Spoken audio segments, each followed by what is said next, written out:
Hey, what's up, hodlers? Let's talk about what's happening in crypto world today. So the market looks a lot greener after a few difficult days. In particular, Bitcoin managed to keep its 30,000 US dollar support level, which was important to keep the entire bull run narrative going.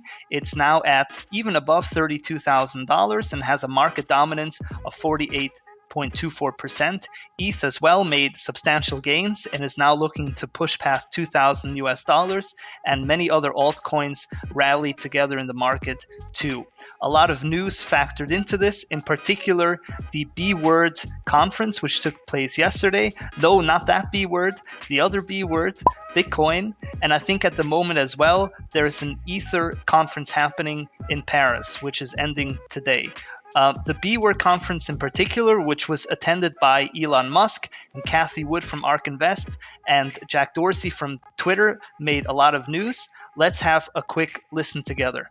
In general, I'm a supporter of Bitcoin and the idea of cryptocurrency in general. But as I've said publicly, we do need to watch out for crypto taking, especially Bitcoin, using proof of work to maybe use energy that's maybe a bit too much and not necessarily good for the environment.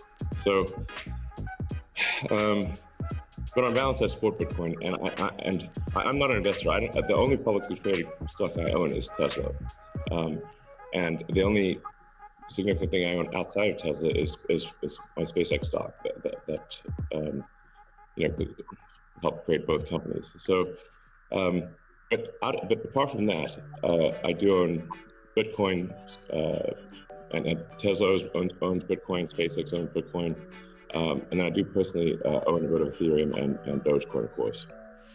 So. All right, so three things there. Number one, he wanted to make clear that he's in general a supporter of Bitcoin and the crypto space as a whole. He also expressed some concerns again about the environmental FUD, which is new, although in another article he was also quoted as saying that from his point of view, especially with the migration of miners into more environmentally friendly and sustainable energy grids, like in Texas, the problem might potentially already be resolved, and he could see himself and Tesla investing in Bitcoin again soon in the future. And third of all, he mentioned that SpaceX also is a company that holds Bitcoin, which is news. It was already sort of rumored. I think Scaramucci back in March from Skybridge Capital, he mentioned that SpaceX holds Bitcoin, but now it's officially confirmed.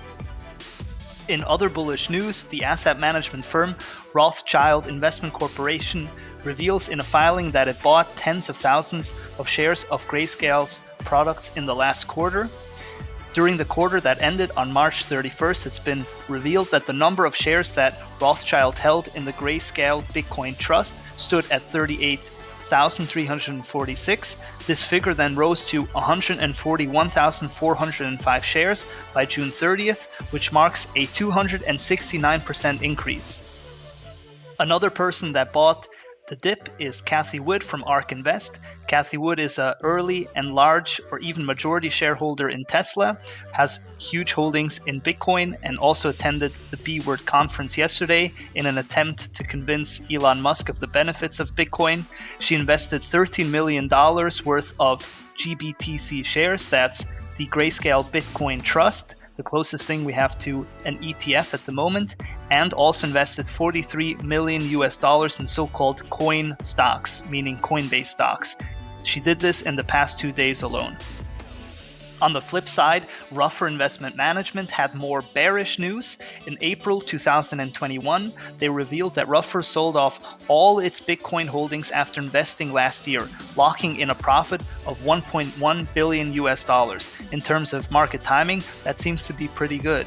They went on to say that Bitcoin may yet fulfill its potential, but the market displayed many signs of froth, retail speculation, and excessive leverage. According to Ruffer, the market was overtaken by events such as Tom Brady's laser eyes, very popular, Dogecoin, Elon Musk hosting Saturday Night Live, and that fueled a retail-driven bubble in the asset class. They went on to say that when we see bubbles forming, our approach has always been to avoid the mania. We owned no tech stocks in 2000, and we owned no banks or property stocks in 2008.